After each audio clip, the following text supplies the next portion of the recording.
nasia debata mata dosia anak Tuhan Yesus Kristus Tuhatai. Amin. Shalom saudara-saudara yang kekasih dan yang diberkati oleh Tuhan kita Yesus Kristus. Firman Tuhan yang menjadi rema bagi kita di pagi hari yang indah ini tertulis dalam 1 Timotius 4 ayat 8. Demikian kebenaran firman.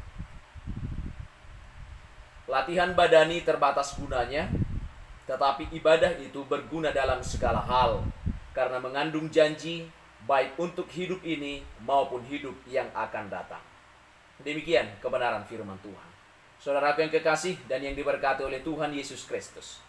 Efek naik tangga beberapa tingkat berbeda bagi orang yang sering berolahraga dengan yang jarang atau yang tidak sama sekali.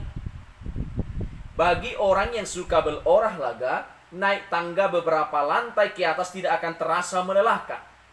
Mereka akan tetap terlihat normal alias biasa-biasa saja.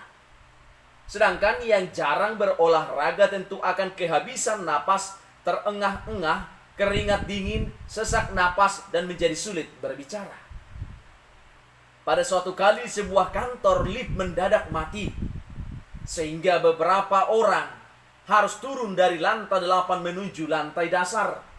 Maka terlihat jelaslah orang yang sering berlatih kebugaran dengan yang tidak, terutama setelah mencapai lantai bawah.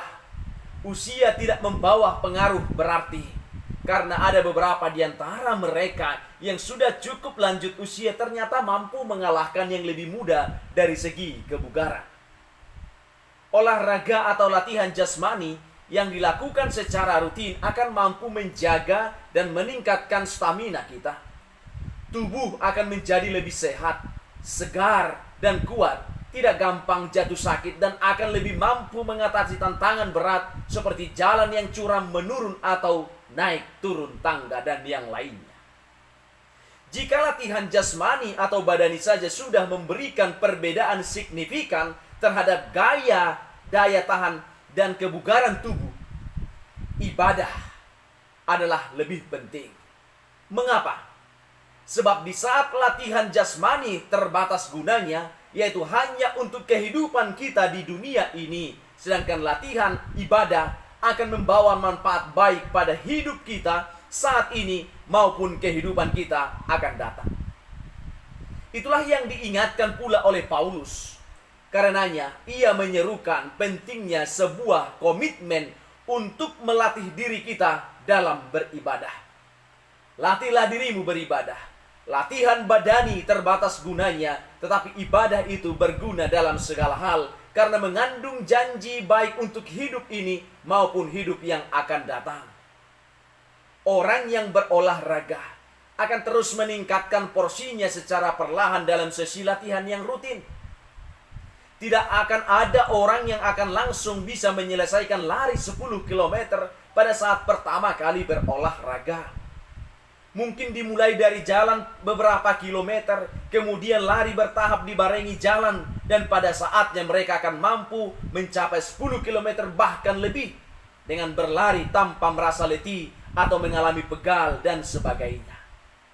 Awalnya mungkin terasa malas, tetapi dengan terus mendisiplinkan diri dan melatih diri, maka lama-lama tubuh akan terbiasa untuk berolahraga. Malah nanti terasa seperti ada yang kurang jika tidak melakukan itu pada waktu di mana biasanya kita melakukan. Seperti halnya diri kita yang harus dilatih untuk memiliki kebiasaan berolahraga dan kemudian bisa terbiasa untuk itu. Demikian pula dengan ibadah. Kita harus memiliki komitmen untuk melatih diri kita agar kita terbiasa dan rajin beribadah. Sebuah hidup yang diisi dengan kebiasaan beribadah yang teratur akan kuat menghadapi berbagai masalah dan tekanan yang mampir dalam kehidupan kita. Orang yang dekat dengan Tuhan dan mempunyai iman yang teguh tidak akan gampang goyah ketika diterpa masalah. Tidak berhenti di situ. Ibadah yang baik dan teratur juga menjanjikan sebuah keselamatan untuk hidup bersifat kekal yang akan menjadi fase berikutnya setelah kehidupan di dunia ini selesai. Maka jelaslah betapa pentingnya sebuah komitmen untuk terus melatih diri agar beribadah secara rutin dan teratur. Melatih diri untuk beribadah juga harus dipenuhi rasa cukup dan dengan ucapan syukur. Bersyukur atas berkat Tuhan, atas segala yang telah Dia bekali bagi kehidupan kita. Paulus mengingatkan pula bahwa ibadah disertai rasa cukup itu akan mendatangkan keuntungan besar. 1 Timotius 6 ayat 6. Beribadah itu perlu dilatih agar kita semakin mantap dalam beribadah. Seorang yang ingin berhasil, dia harus rajin berlatih. Berlatih membuat kita semakin disiplin pada diri kita sendiri demi mencapai tujuan yang baik. Paulus menyadari hal ini. Itu sebabnya dia mengajarkan Timotius yang masih muda agar terus berlatih dan beribadah. Paulus menasihatkan agar umat Tuhan sungguh-sungguh melatih diri mereka untuk beribadah. Melatih diri yang dimaksud di sini bukanlah sekedar bisa melakukan saja, melainkan terus-menerus mengerjakannya hingga menjadi terampil dan berhasil mencapai maksud dan tujuan dari apa yang dikerjakan tersebut. Pertanyaannya bagi kita, saudaraku yang kekasih, apa yang dimaksud dengan melatih diri beribadah? Pertama, kita harus memiliki tujuan yang jelas. Sebab itu aku tidak berlari tanpa tujuan, dan aku bukan petinju yang sembarangan saja memukul. 1 Korintus 9 ayat 26. Paulus berulang kali menganalogikan perjalanan kerohanian seseorang seperti seorang atlet peserta lari yang berada dalam sebuah gelanggang pertandingan di mana sang atlet harus melatih dirinya, mendisiplinkan dirinya sedemikian rupa dan berlari ke arah tujuan untuk menerima mahkota abadi. Rasul Paulus bukanlah seorang motivator yang hanya bisa memotivasi orang lain saja, namun ia pun menunjukkan keteladanannya dengan cara melatih dirinya sendiri sedemikian rupa dalam mengejar pengenalan akan Allah dan sungguh-sungguh menjalin hubungan dengan Tuhan, sehingga ia mengenal tujuan ilahi dan panggilan sorgawi atas dirinya. Yang kedua, kita harus menghindari makanan tidak bergizi. Dikatakan dalam 1 Timotius 4 ayat 7, tetapi jauhilah tahayul dan dongeng-dongeng nenek-nenek moyang atau nenek tua. Latihlah dirimu beribadah. Seorang atlet yang baik bukan hanya tahu tujuan profesinya dan bagaimana ia harus berlatih dengan benar, namun juga harus tahu asupan makanan yang baik bagi tubuhnya. Atlet profesional yang menerima pembayaran yang tinggi atas prestasinya ternyata juga harus berani membayar mahal seorang ahli gizi yang dapat memberikan masukan yang benar mengenai apa yang harus ia makan bagi kebugaran tubuhnya. Paulus juga menasihatkan Timotius bahwa salah satu penyebab jatuhnya iman orang-orang percaya adalah ketika mereka membiarkan dirinya menerima segala macam kecemaran. Sebagai misal, masih digunakan prinsip-prinsip kepercayaan nenek moyang yang pernah mereka anut sebelum mengenal Kristus, masih mempercayai mitologi-mitologi atau mitos-mitos yang beredar di masyarakat luas ketika itu.